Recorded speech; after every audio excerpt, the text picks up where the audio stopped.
네, 안녕하십니까 여러분. 3월 16일 화요일 매일 기도회를 시작하기로 하겠습니다. 우리 다같이 사도신경으로 신앙을 고백합니다. 전능하사 천지를 만드신 하나님 아버지를 내가 믿사오며 그 외아들 우리 주 예수 그리스도를 믿사오니 이는 성령으로 잉태하사 동정녀 마리아에게 나시고 본디오 빌라도에게 고난을 받으사 십자가에 못 박혀 죽으시고 장사한 지 사흘 만에 죽은 자 가운데서 다시 살아나시며 하늘에 오르사 전능하신 하나님 우편에 앉아 계시다가 저리로서 산자와 죽은 자를 심판하러 오시리라. 성령을 믿사오며 거룩한 공예와 성도가 서로 교통하는 것과 죄를 사하여 주시는 것과 몸이 다시 사는 것과 영원히 사는 것을 믿사옵나이다. 아멘. 우리 오늘 하나님 주시는 말씀은 요한계시록 1장 8절 말씀 보시겠습니다. 요한계시록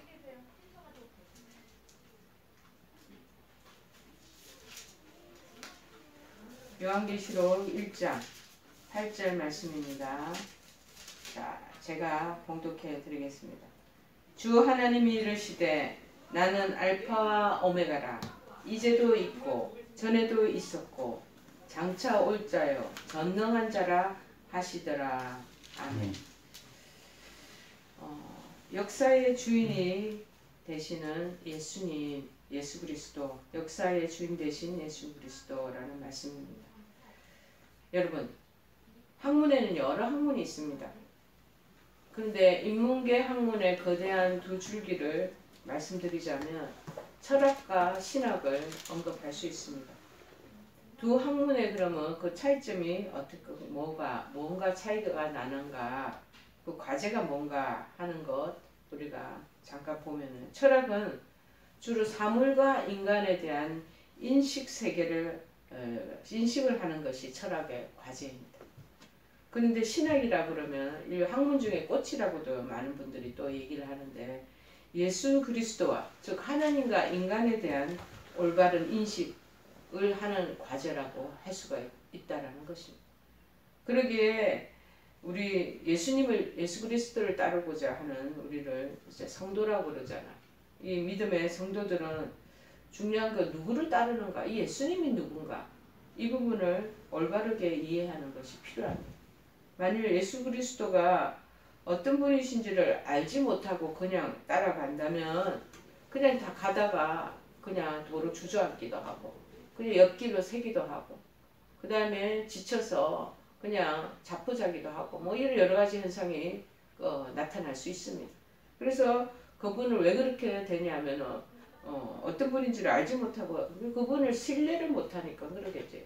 완전히 어떤 분이다라는 것이 확고히 싹 들어오면 그 다음부터 죽기 살기를 맹세하고 따라가게 되어 있습니다. 여러분, 우리 인생은 어떠냐면은 과거를 살았지 않습니까? 시간적으로 보면 과거를 살았고 지금 현재를 또 살고 있고 앞으로 우리가 또 미래를 살게 될 것입니다.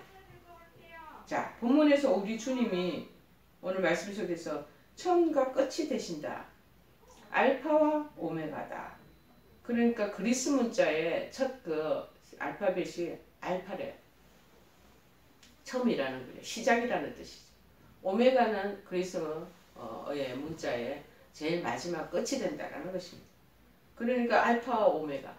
주는 이런 설교는 새해를 시작할 때 아니면은 새해를 그 해를 마감할 때 주 알파와 오메가다라고 말씀을 많이 하는데 저는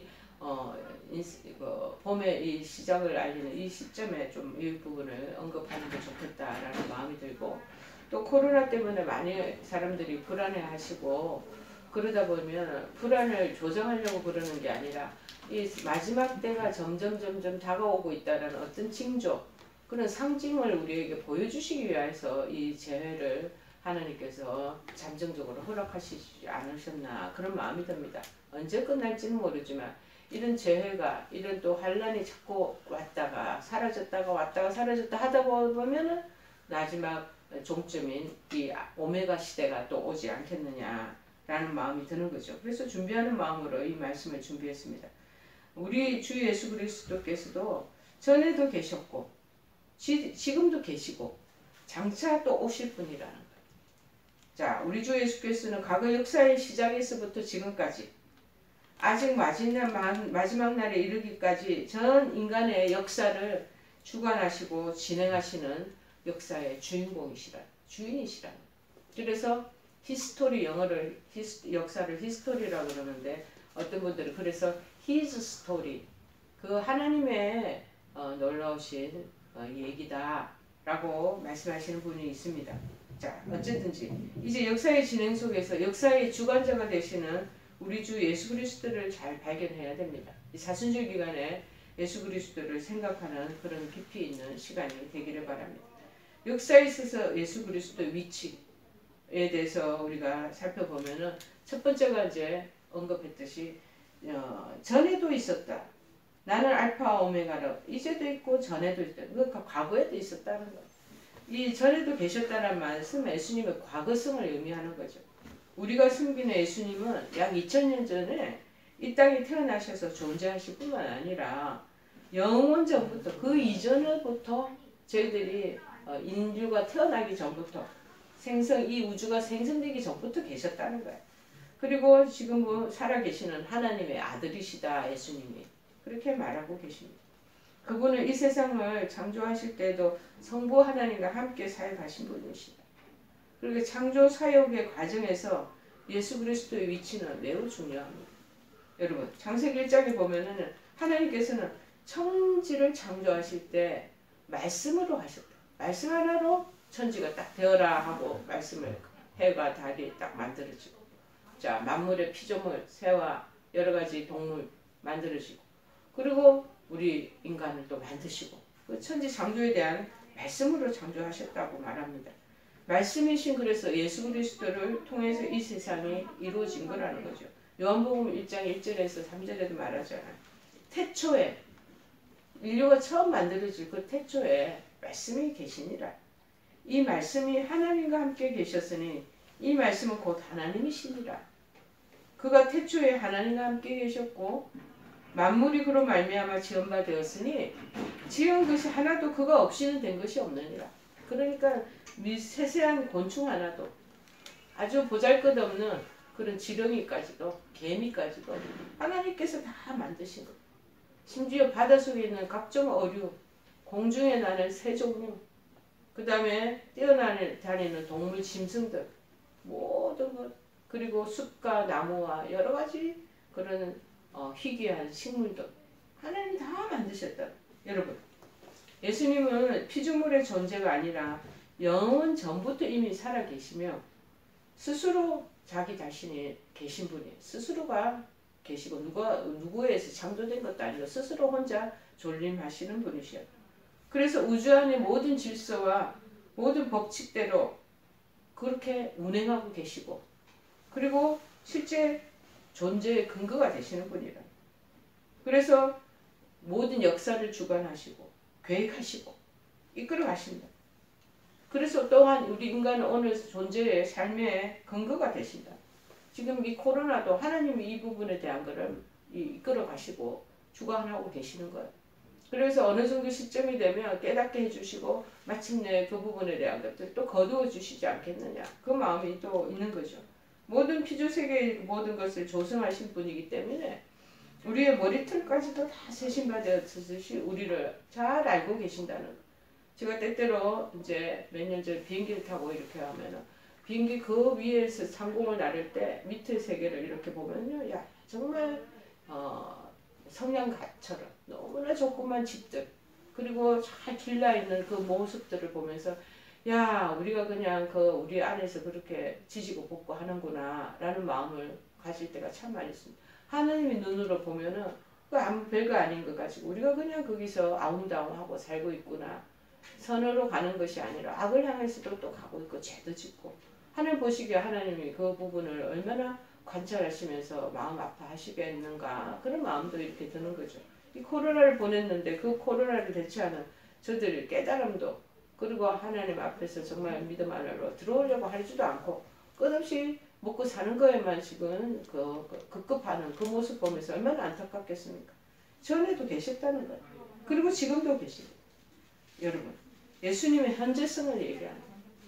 예수 그리스도께는 십자가에서 죽으시고 3일 만에 부활하심으로 구속 사역을 딱 완성을 하셨습니다. 그리고 지금은 승천하셔서 지금도 성령으로 우리와 함께 동행하시고 우리 마음속에 임재해 계신다고 말합니다. 그리스도께서 기독교를 극심하게 박해하던 사울에게 다메섹 도상에서 나타나셔서 그를 회심시키신 사건이 있었잖아요. 사도행전 9장에 유명한 내용이 나옵니다.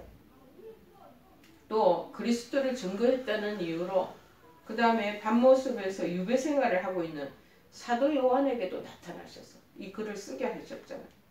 그래서 그분의 살아계심을 명백하게 증거하는 큰 사건들이 바로 이 바울 사건과 그 다음에 요한계시록에서는 유배한 이 요한에게 나타난 사도 요한에게 나타난 그 사건. 지금도 살아계신 예수 그리스도께서는 예수님을 알지 못하는 자들의 마음을 두드리시고 계십니다. 예수님이 저도 예수님을 알지 못했는데 35년 6년 전에 저의 마음을 두드리신 거예요. 저를 두드리셔서 그 다음에 아이고 하늘의 세계가 이렇게 있구나라는 걸 저한테 깨주신 것이죠. 그래서 신령한 구원사역을 이루고 계시는 것이죠. 그리고 믿는 자들을 친히 인도하시고 보호해 주신다. 항상 사랑의 손길을 베풀어 주신다고 약속하고 지금도 그러시고 있습니다. 밤이나 낮이나 불꽃 같은 눈동자로 우리 성도들의 마음을 다 감찰하시고 계세요. 그리고 그 믿음의 삶을 다 지켜보셔요. 필요할 때는 의와 악을 이렇게 나누셔서 그에 대한 공의로운 보응도 시행하시고 한다. 그러니까 쉽게 얘기하면 벌도 주시고 여러 가지 책망도 하시고 그런 부분들을 실제적으로 이행하고 계신다는 것. 결국 예수 그리스도께서는 지금 이거 살아계셔서 지금 여러분 병실에 계시고 침대 속에 계시고 수술 이후에 지금 고통 가운데 회복기를 기다리고 지금 다 함께 지금 지켜보고 계신다는 것. 또한 큰 관점에서는 온 인류의 역사를 주관하시고 지금 글로벌한 그 코로나 사태로 온 세계가 지금 굉장히 어쩌면 정체감을 가지고 있죠. 발전도 못 되고 그 다음에 모든 걸 향하여 앞으로 전진을 해야 되는데 그런 상태가 다시 침체기에 들어가 있죠.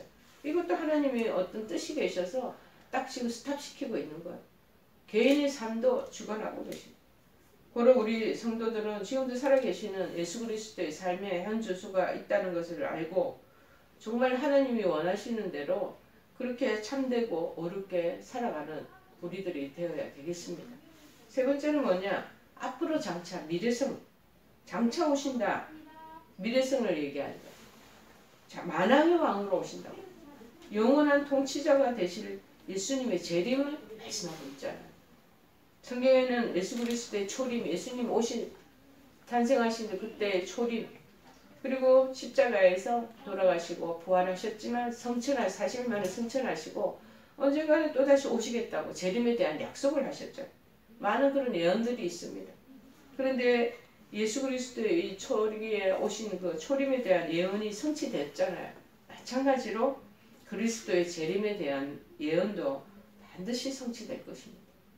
창조사역과 이 구속사역을 두 개를 다 같이 완벽하게 이루신 분 예수님께서는 아직까지 완성되지 않은 것이 이 재림에 대한 이 재림을 통해서 최종적인 이 구원사역이 완전히 통합적으로 이루어질 것입니다. 그러니까 초림 그리고 십자가에 돌아가셔서 지금 사순절기를 지나고 있지만 그리고 우리의 구원의 은총을 베풀어 주시고 이제 최종적인 이 재림이 아직 남아있어. 이게 이제 통합적으로 같이 모든 상황이 이루어지는 날이 온다라는 것이죠. 주께서 재림하면서 악이 공존하고 있는 이 세상의 모든 역사가 이제 종말을 고하게 될 것입니다. 여러분, 예수 그리스도의 이 초림과 부활이 굉장히 역사적인 사건이잖아요. 예수님은 오심을 기하로 해서 그 다음에 AD, 그 다음에 우리의 연대기가 시작이 되잖아요. 그런 것처럼 그리스도의 재림과 그를 통해서 있게 될 최종적인 구원이 또 그리고 또 심판이 있게 된다는 거예요. 이거 굉장히 역사적인 사건으로 남겨주고 있습니다. 그래서 이사야서 2장 4절에 그리고 특별히 히브리서 9장 28절에는 이렇게 말합니다. 그리스도도 많은 사람의 죄를 담당하시려고 단번에 드린 바 되셨고 구원에 이르기 위하여 죄와 상관없이 자기를 바라는 자들에게 두 번째 나타나시리라. 첫 번째 그 가문에 이제 합격돼서 구원의 그 반열 안에 들어간 사람이 있지만 그러나 아직까지 그 반열에 들어가지 못하는 그런 사람 남겨준 사람이 있다는 거예요. 주님의 재림 때 이 일들이 이루어질 것이라는 거죠. 그래서 예수께서 장차 의로운 역사를 완성시키신다는 것. 이제 역사가 과거, 현재, 미래가 이제 완성이 된다는 거예요. 그래서 이제 주님이 완전히 영원한 통치권자로서 통치하실 날이 올 것이라고 말하고 있습니다. 그거는 어느 한 사람의 예언이나 제가 지금 언급하는 게 아니고 이미 구약 그 성경에 보면은 다 예시되어 있습니다. 이사야서 24장 23절에 말합니다. 그때에 재림의 때를 말하나 달이 수치를 당하고 해가 부끄러워하리니 이는 만군의 여호와께서 시온산과 예루살렘에서 왕이 되시고 그리고 그 장로들 앞에서 영광을 나타내실 것임이니라. 그렇게 말합니다. 여러분 아직까지 이 부분에 대한 성취는 이루어지지 않기 때문에 우리가 기다리고 있는 중이잖아요. 믿음으로 잘 견디고 있어야 됩니다. 그리고 우리 모든 성도들은 지금도 살아계셔서 우리 현재 삶 속에서 역사하시는 예수 그리스도께서 분명히 재림하신다는 사실을 믿음의 마음으로 확신하고 지키고 있어야 된다. 그리고 그 우리의 삶이 하루하루의 삶을 잘 살아내고 하나님 뜻에 합당한 삶으로 우리가 발맞추어 나가야 된다는 것입니다. 그러면 장차 오실 심판의 주로 오시고 이때까지 이제 믿음을 기다렸는데도 믿음을 받아들이지 않고 불신하고 우상에 젖어 사는 사람들에게는 가혹한 심판이 온다는 것. 심판의 주여 의로운 통치자이신 주님과 우리는 이제 믿음 안에서 하나님의 백성이 되었으니까 주님이 이제 기쁘고 영광스럽게 만날 그 날을 정말 우리가 믿음으로 기대하면서 나가야 되겠죠. 그리고 진정 의로운 나라가 이루어질 미래의 역사를 우리는 지금 알고 있잖아요. 이제 인지했습니다. 아는 자답게 예수님을 늘 소망하면서 늘 깨어서 기도하는 슬기로운 5 처녀와 같이 깨어서 기름을 준비하는 그러한 우리 믿음의 사람들이 되기를 바랍니다. 특별히 코로나 때를 우리가 생각하면서 세계에 이런 2차 세계대전 이후로 특별히 중세기에 패스트가 있고 난 이후에 막 여러 가지 재앙이 있고 난데 지금 현대에 들어와서는 이런 부분들이 처음이잖아요. 그래서 우리가 이때 믿음으로 하나님이 지금 역사의 주인이신데 우리가 너무 타락되고 변질되고 하나님을 보시기에 옳지 않은 믿음 생활들을 하고 삶을 이끌어가니까 이 부분에 대한 지금 브레이크를 걸고 계시잖아요. 지금 이 상황 속에서 하나님의 손이 어떻게 이루어지는가를 우리가 믿음의 눈으로 바라보는 것이 필요할 것입니다. 인류 모든 역사는 예수 그리스도의 주관 하나에 다 이루어집니다. 그리고 역사의 수레바퀴는요. 정말 예수 그리스도의 손에 의해서 이게 움직여집니다. 그러므로 과거, 현재, 그리고 미래에도 역사의 주인공은 예수님이심을 믿고 모든 것을 맡기고 나가는 우리들이 돼야 될 줄을 믿습니다. 우리 삶의 주인은 예수님이시라. 과거에 우리를 창조하시고 택하신 그리스도께서 현재 삶을 의롭게 우리를 인도해 가시고 장차 우리를 영원한 주님의 나라에서 통치하시는 통치자로 이제 오시게 될 것입니다. 그래서 오늘도 내 모든 과거와 현재와 미래의 은행 심사를 잘 아시고 계시고 나를 의와 생명으로 이끄시는 예수 그리스도께 우리가 늘 감사하면서 그분 뜻대로 살아가는 것, 그것이 우리가 해야 될 본분이 아닌가. 그래서 예수님의 마음을 흡족하게 해드리는 저와 여러분 되기를 간절히 촉구해 드립니다. 우리 찬송가 14장 찬송하죠. 우리 찬송가 14장. 주 우리 하나님 하늘에 계시니 온천하 만민 주 앞에 찬송하네. 이 천지 만물도 주 앞에 엎드려 그 거룩하심이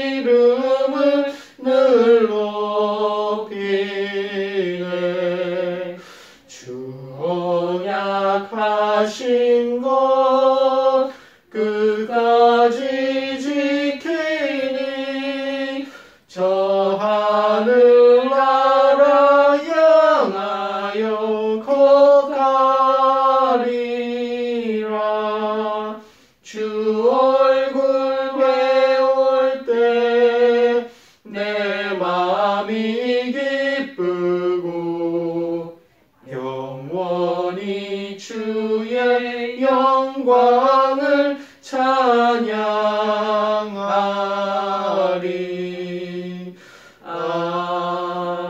아멘. 우리 주기도문으로 기도에 마칩니다. 하늘에 계신 우리 아버지여, 이름이 거룩히 여김을 받으시오며 나라의 마옵시며 뜻이 하늘에서 이룬 것 같이 땅에서도 이루어지이다. 오늘날 우리에게 일용할 양식을 주옵시고 우리가 우리에게 죄 지은 자를 사하여 준 것 같이 우리의 죄를 사하여 주옵시고 우리를 시험에 들게 하지 마옵시고 다만 악에서 구하옵소서. 대개 나라와 권세와 영광이 아버지께 영원히 있사옵나이다. 아멘.